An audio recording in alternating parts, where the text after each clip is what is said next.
everybody, welcome back to another episode of the Along the Way podcast. My name is Lydia Kyle, and as you can see if you're watching on YouTube, this is the second in-person interview with a guest of this season. If you just happen to be stumbling across the podcast, this is season 4 of the Along the Way podcast, so you can find all of the other episodes on Spotify, Apple Podcasts, or on YouTube. So before I jump into the interview with Leann Martin, which is the second part of a 2-part interview series, I want to take a moment to thank our sponsors, which are Jackson and Hyde. They are an amazing small business that specializes in creating handcrafted, one-of-a-kind leather goods. You guys can use the code along the way to get 20% off all of their products. They are conversation starters, the perfect gift for someone that is impossible to shop for. But go check them out, click the link, and support an amazing small business. Without any further ado, let's jump into it.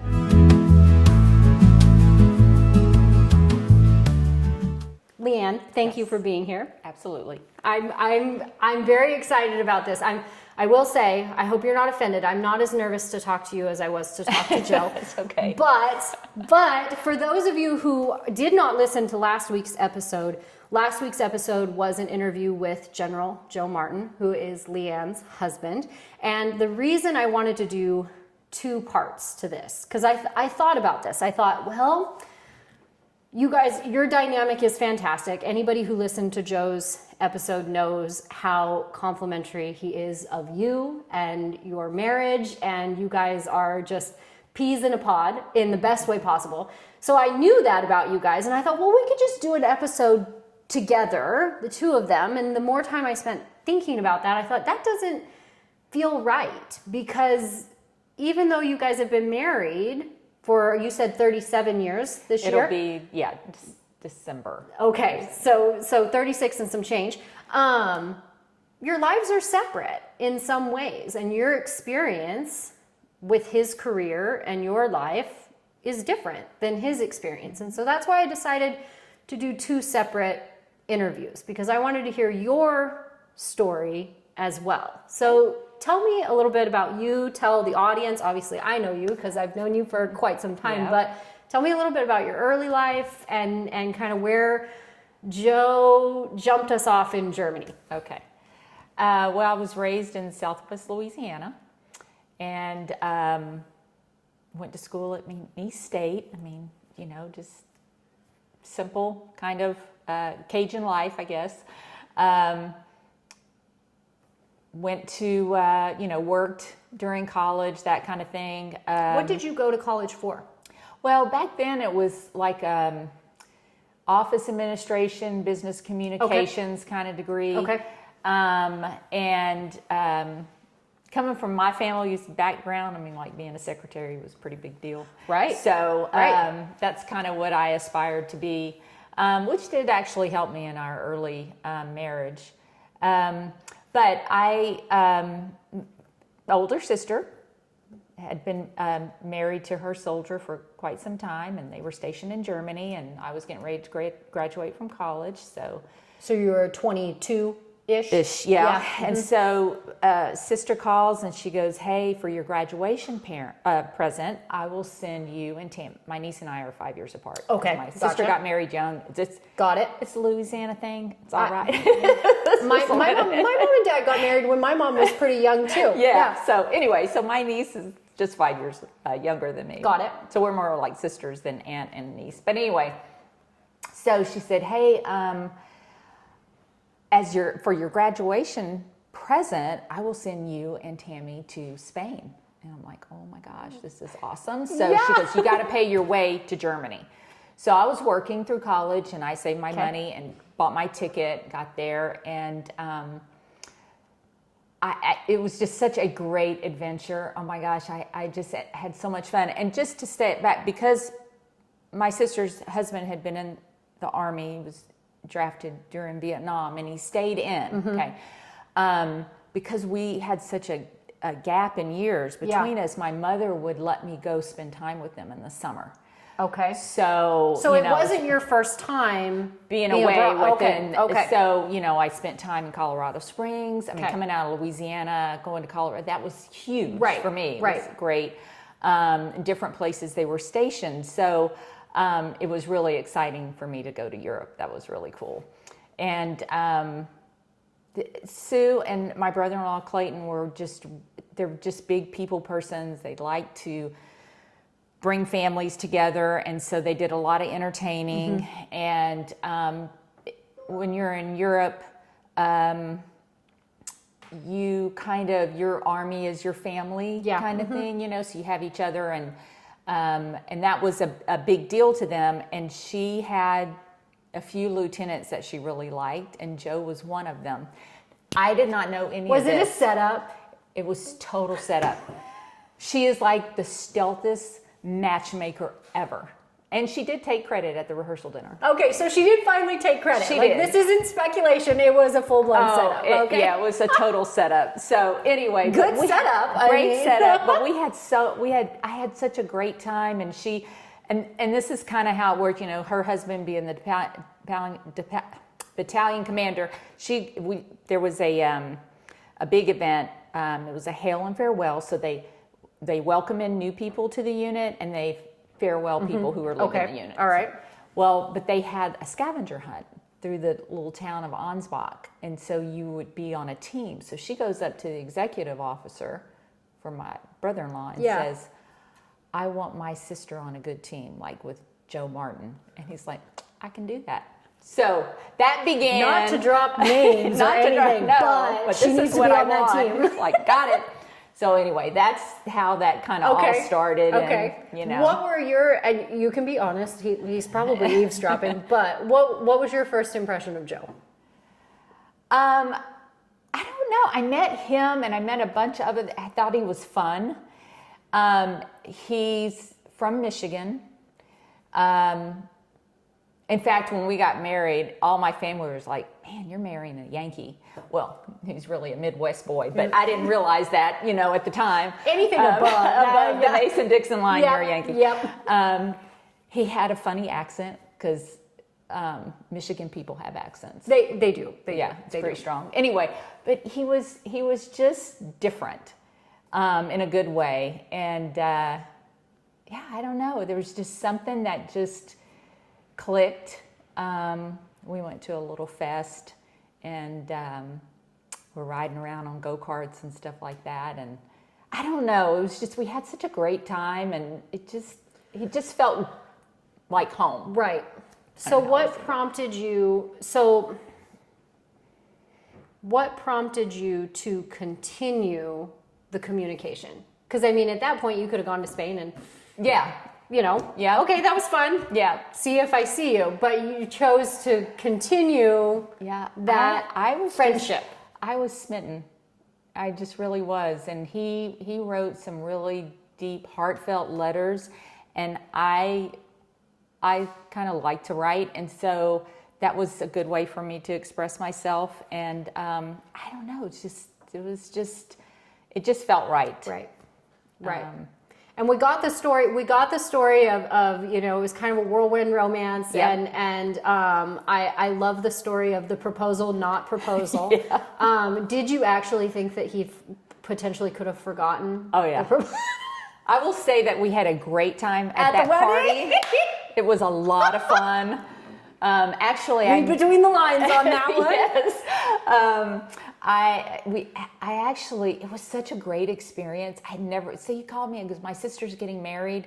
Do you want to come to the wedding? I'm like, I've never been to Michigan. Sure. I'll go.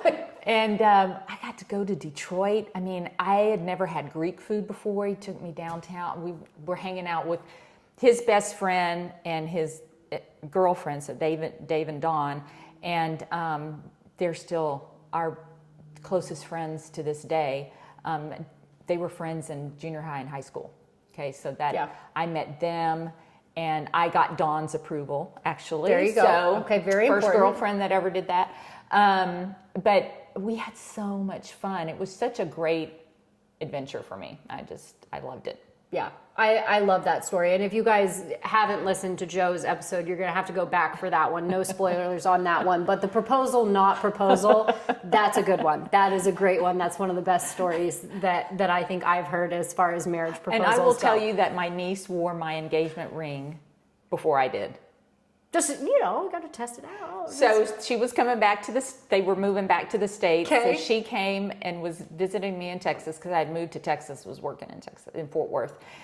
And by this time, Joe actually bought the ring. Right. And it's a full hatched plan now. Yes. So committed. he puts it on her finger and says, "Don't lose this." So the whole flight from Germany to Fort Worth, she's like in panic mode because she doesn't want the ring to fall off. So she's just like holding her She gets hand. off the flight. She didn't even hug me. She's like, "Take it." Take this, get this away from me. I love that. That's one. No pressure. No pressure. You think the ring bearer has pressure? Like, no way. So, do you think that it's interesting that your sister, because your sister was married to an army man, you kind of had some experience as far as what it meant to be marrying into the military? A little bit. Yeah. I mean, I saw it more from the adventure side. Okay. Being stationed at cool places. So was there a reality check with that? Yeah, I think,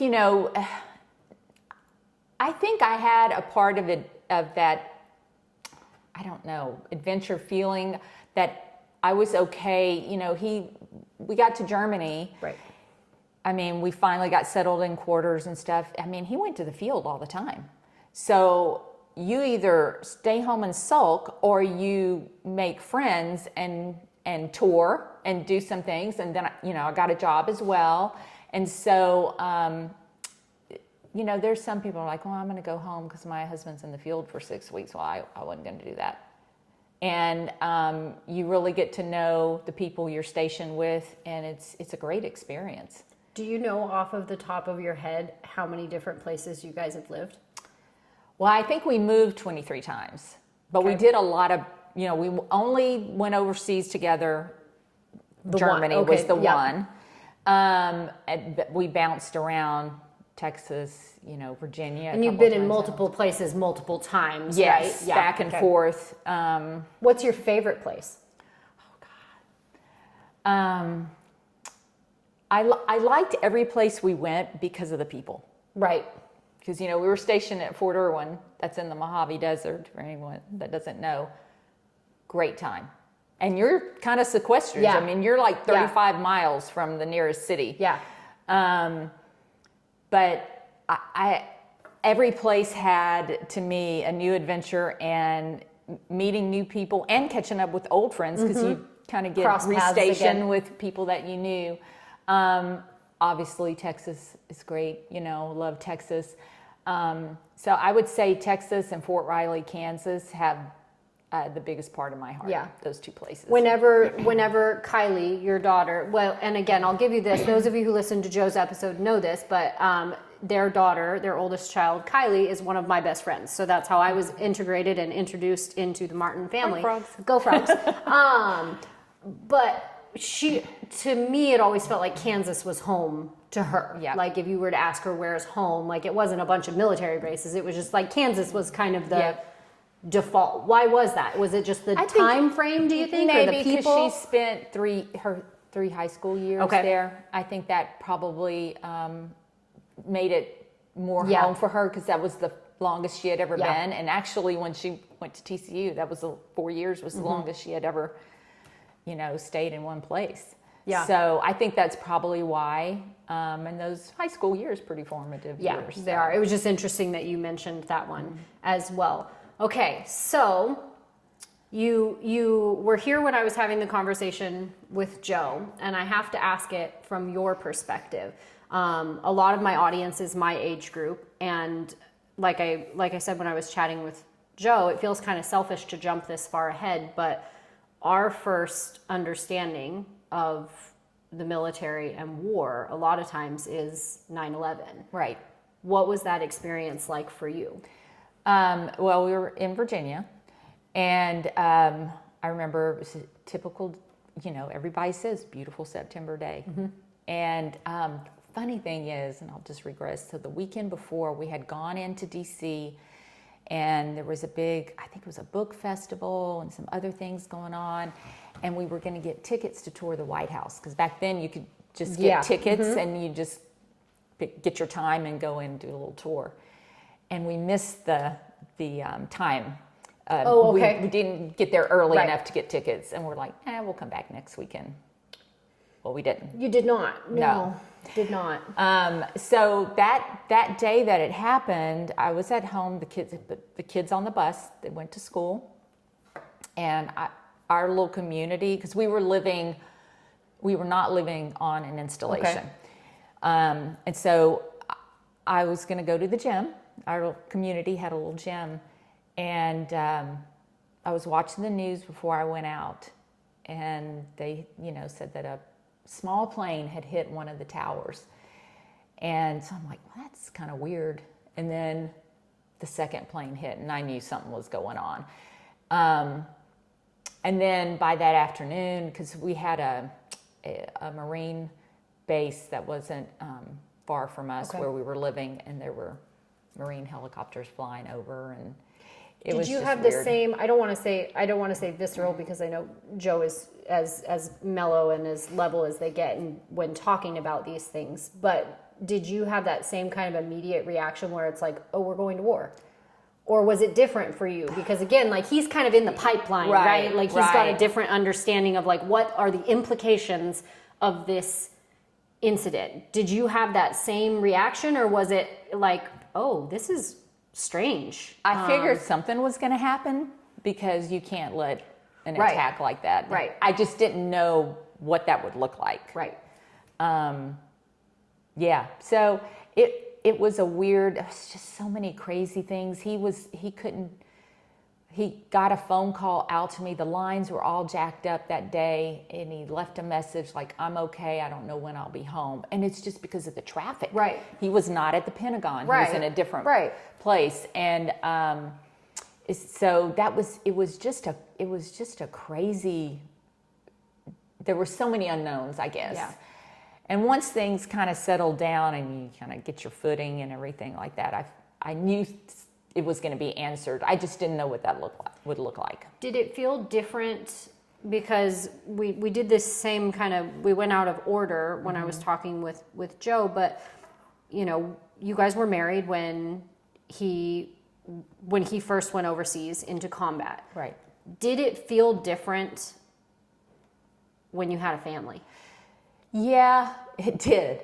Because when Desert Storm happened, I remember, I had some family who were like, well, are you going to come home? Why don't you just come home? I'm like, no, I have a job. And I'm so glad I didn't leave, because that unit, there were great people in that unit, and we really bonded together. And I think that was my first experience of knowing what the Army family is and what it means. I had Army sisters, and we took care of each other. And in Desert Storm, we didn't really know what was going on. That's the first time in a long time that like a division had deployed, and it was a learning experience for all of us, but it was a very positive one. Of course, then you go, after 9/11, you got 2 little kids. Right. So how quickly did everything happen? I mean, I was in 3rd grade. Like, I know. Remember it. I mean, that's, I remember. It was very strange. It was a surreal moment. And I was on the West Coast, so it was very early in the morning for us. Like, we had just gotten to school. We had just gotten settled in. And then all of a sudden we're being pulled into the hallways and lined up in the hallways, and people are coming to pick us up. It was, I remember it, and I remember watching it on the news, but the timeline of it is not, it's very mushy as far as the timeline goes, because we were so young. So as far as, okay, we're going to war, how quickly did the changes happen for your family as far as Joe being deployed? Well, when he made the battalion commander list, so we knew he was going to get a battalion. And I remember sitting down and watching TV, and President Bush was talking about axis of evil on that. And he looked at me and he goes, we're going to deploy. I mean, like, he knew. He's like, I know where I'm going. So that was we pulled the kids out of school early because in Virginia they go part of June. Oh, okay. Mm-hmm. So, and you'll love this. Our dog got a parasite before we moved. Poor Jack. He's like sick. Of course he did. Had to call a vet. Of course. And because clean one and more like, thing, like your husband's like, getting ready to deploy to a war zone. Yes, That's got a the sick dog. perfect time to have a sick dog. Oh my God. It was the craziest. Oh, Joe no. got a ticket because we had to be in Texas at a certain time. I mean, it was it was nuts. But we made it there, and like he told you, he did leave us at the Hampton Inn and said goodbye there because we didn't have housing yet. And so I drove to Louisiana to see my parents because I'm like, it's the summer. Right. What do I do?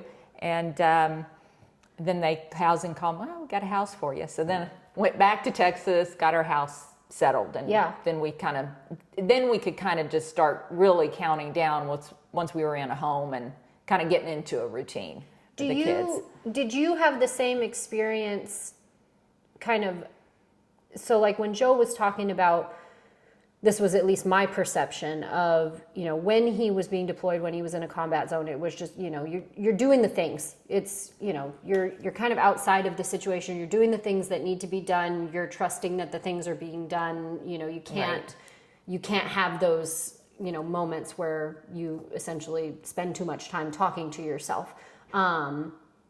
Did you have similar emotions and feelings about his deployments, or were there times where it felt different to you? Like, were you in that phase where this is what it is, this is what we're doing, we're just going to keep going forward? Or did you have times where it felt overwhelming? Or I would say for me, the best thing to do was to be involved with the unit, and also whatever my kids were involved in. Right. Back then, Kylie was dancing, Joey was, playing basketball and soccer, and, the kids were doing their little elementary school things. Yeah. And keeping a routine was important. It kind of keeps everything stable. And I think it's important for the kids. Right. I would say, you're lonesome, right? Right, Your husband's gone. Even though you got great support, and we had a great unit. Well, parenting children by yourself is not something that I would You wish. second-guessed yourself a couple wish of that times. on someone. I think that all the time about single parents. Like, I can't imagine, I don't want to have to imagine, but the amount of respect that I have to people that are doing it very well, because it's very hard when you have a cohesive family unit and then suddenly half of the unit is gone. I mean, it does create it's a major shift. Yeah, it's a major shift. Definitely better with two. So I would say the hardest thing is when we lost soldiers. It's a traumatic experience, and then I did.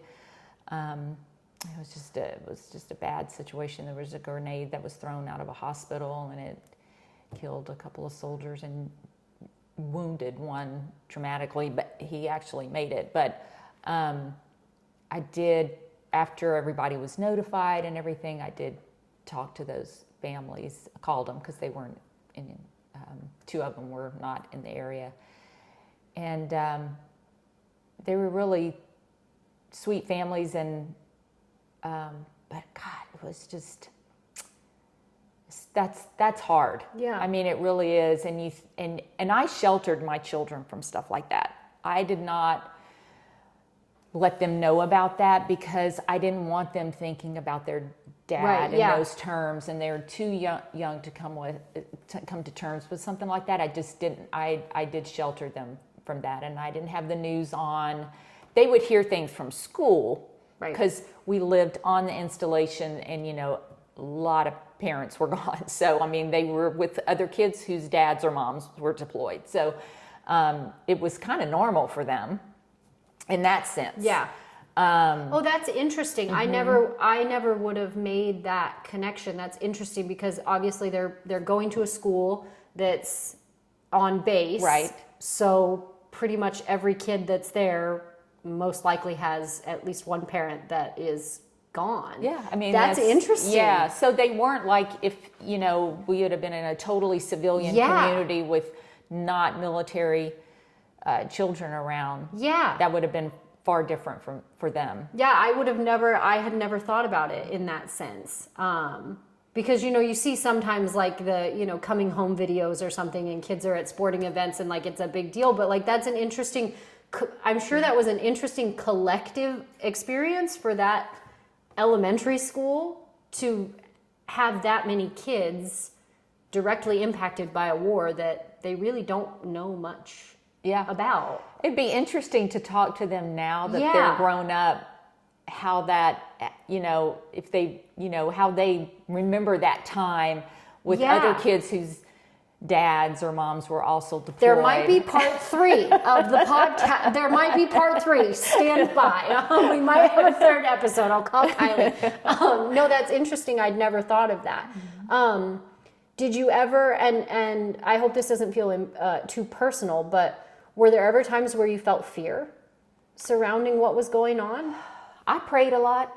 I did. The thing that I worried about is, the kids would say things and I, tell them, Dad's going to be okay. And I thought, if something happens to him, will they ever forgive me? Because they might think I lied to them.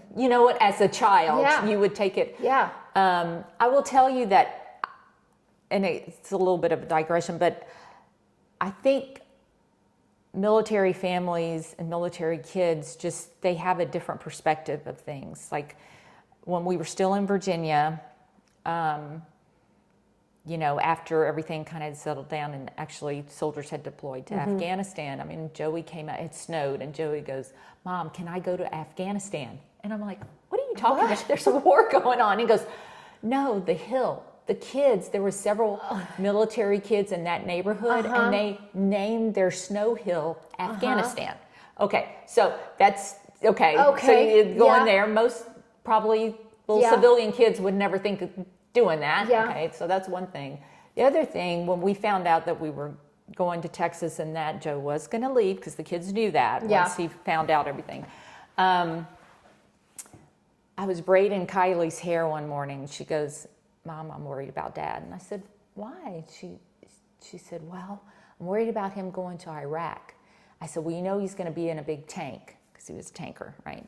And she goes, I know, but airplanes can bomb tanks.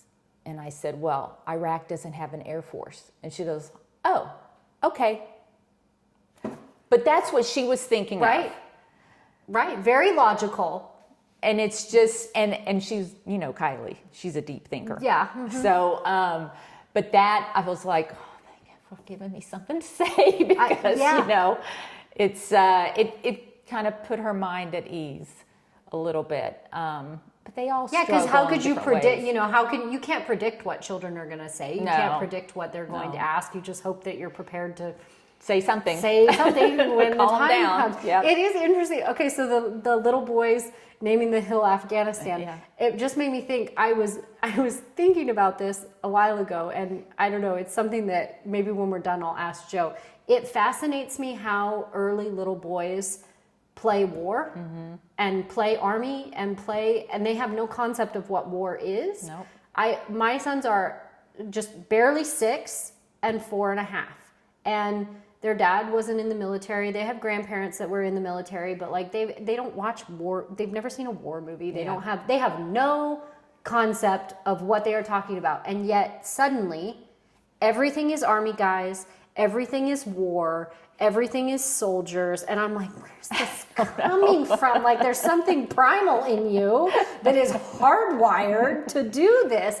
But it's interesting that they named their hill Afghanistan. Yeah, I'll never forget that. And you're like, no, you're absolutely not going to Afghanistan. So that feels like an appropriate segue, because Joe said that I obviously had to ask you the same question that I asked him. When your son, who is your youngest child, decided that he was going to go into the military, he's going to go into the army, what were your thoughts on that? Well, I was kind of surprised, because he he had said a little bit before, when he was in college, and then he's so busy with swimming I and was stuff surprised. like that. I mean, I'm not closely connected, but I was kind of like, really? Okay. I mean, okay. think about Joey when he was like, 17. Like, Yeah. I mean, So it's you're like, like- I was like, really? Oh, wow. Okay. it's all about having fun. And not only we're gonna go on a very prestigious path. Like Yeah. we're not just gonna go in, we're gonna go all the way. It's like, oh, okay. I was proud of him for deciding to serve. We always told our children, like, you don't have to be in the Army or the military at all. That's you choose your own path. Just do something that you can make a living at, and something fulfilling, whatever, just make it work for whatever. We'll be proud of you, whatever you choose. So I was really proud of him. I know when he went to airborne school, I told him to pay attention to every detail, because I'm like, you're going to be jumping out of an airplane. Because he's kind of a big picture kid, and I'm like, just pay attention to the details, please. Oh, Mom, I will. Anyway, but he that's the path he chose, and I knew he would fit into the regimental lifestyle once he got in that, because he was very regimented in his swimming, and he liked being a part of a team, and the Army's a big team, and broken down into little teams, and I think that was one of the things that probably really attracted him to that lifestyle. But you didn't have that moment where you're like, oh, please pick something different. Like, I guess because I feel like I kind of grew up in the Army, being in it so long that I think if I was a parent that had no connection to the military at all, I think that would have been harder for me. Yeah.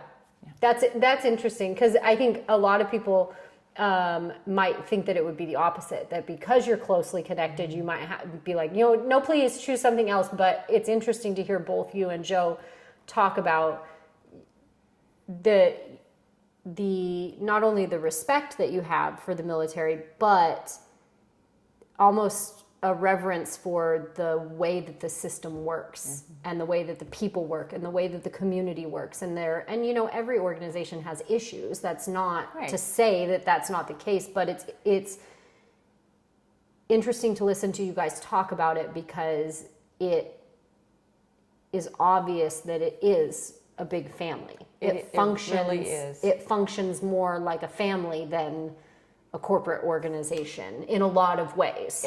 It does, because I feel like too, the kids kind of, when we lived on post, I feel like they kind of were sheltered in the way that they grew up in such a safe area. I mean, they had run a post. I mean, we knew all our neighbors. Right. And everybody could come out and say, okay, I know your mom, you're not supposed to be doing that. They kind of had a Mayberry kind of experience growing up. And that was really special for them. And I think for us as well. So we had a lot of support. And it always felt like a family to me. And I feel like I was kind of blessed. You get your family you come from. I had an Army family, and then when the kids got really into swimming, we had a swim family. Right.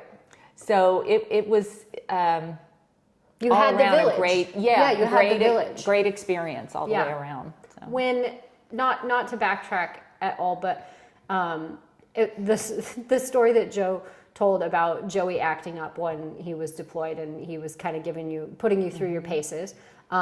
Felt that, because I get put through my paces every single day, and wonder what I did to deserve the paces I'm put through.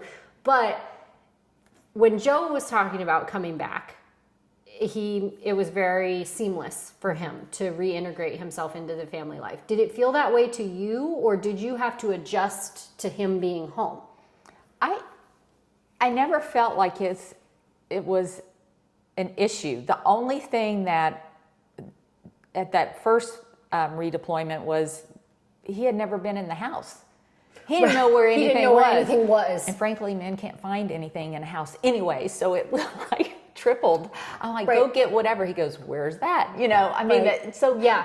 it was the funny kind of stuff, you know, that you just, The clerical type things. yeah, Yeah. Okay. yeah. But just, I mean, I don't know, we just kind of picked up where we left off. And I know that's not the same for everybody, but it just wasn't an issue for us. Yeah. And did things like level out? You know, did you notice like, you know, early on in deployment, the kids, there was an adjustment period, and then it's like, okay, we've run our course, now we're back, you know, sailing ahead. Or was it just kind of like every once in a while you got a mood and it's ups and downs? Yeah, well, and I think, you know, first that what they call like a honeymoon period, which I think is just, you know, the kids are just so excited to have their daddy home, you know, so and then they're going to be kids. Right. So then, you know, then unfortunately I'm going to have to discipline you because, you know, you're acting Right. goofy or whatever. But Right. so you do, you know, I mean, there's that part where everybody is just so excited. Right. And then you get back into your routines, Right. you come off leave, school, whatever is happening, and you've got to get back into that regular life again. Right. You have to get back into the routine. Yep. I asked Joe this question. I'd be interested to hear what your response is. Are there any like favorite eras, moments, segments of years, like things that stand out to you when you think about your family's time in the Army? Because really it was your whole family. It was your whole family. It was a family commitment. It was his service, but it was a family commitment. So is there anything that stands out to you that sums it up, or is just something that you think about often? I mean, like I said, loved every place we went because of the people. So it didn't matter where we were. But we always, the kids knew what their dad did. Mm-hmm. We weren't the type of family that separated that. We were all in. It was an Army adventure. It was the whole family. Right. And my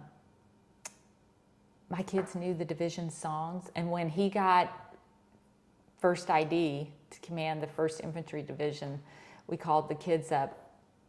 They could sing the words to the song because he had brigade command there, you know. And so they remembered the really song. cool.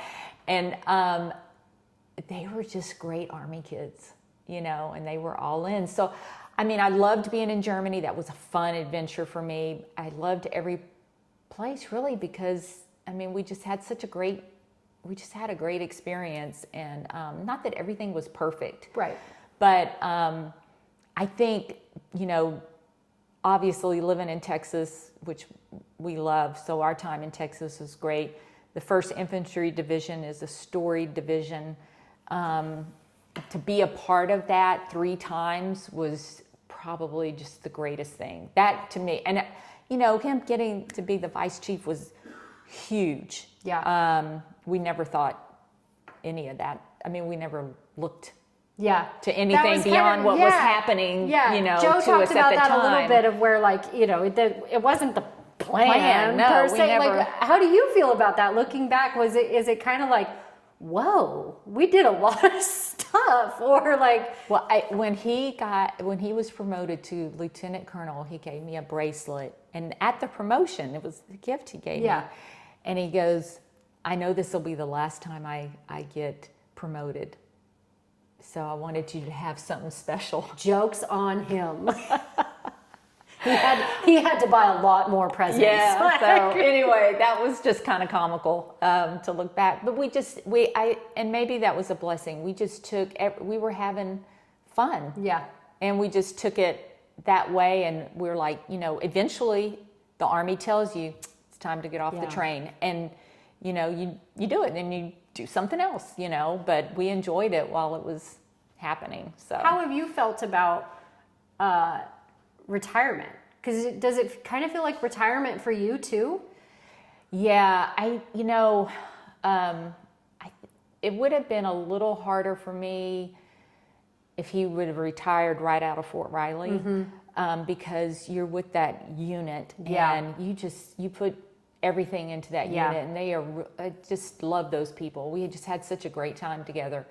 But then going to DC, It's staff stuff, and Yeah. you have great people that you work Right. with and It's stuff. just a little bit more distance. It's just not quite the same as that unit thing. So I think that was a little easier for me as far as that. The thing is, he had been working such long hours the last 4 years he was in. I think that was the hard adjustment for him, is like, I can't stop. And it's not healthy. Right. So he had to take a break, kind of decompress a little bit, and then realize there's other things out there. And he just had to get that. And then once that happened, then everything was better. Because it's a weird transition. Yeah.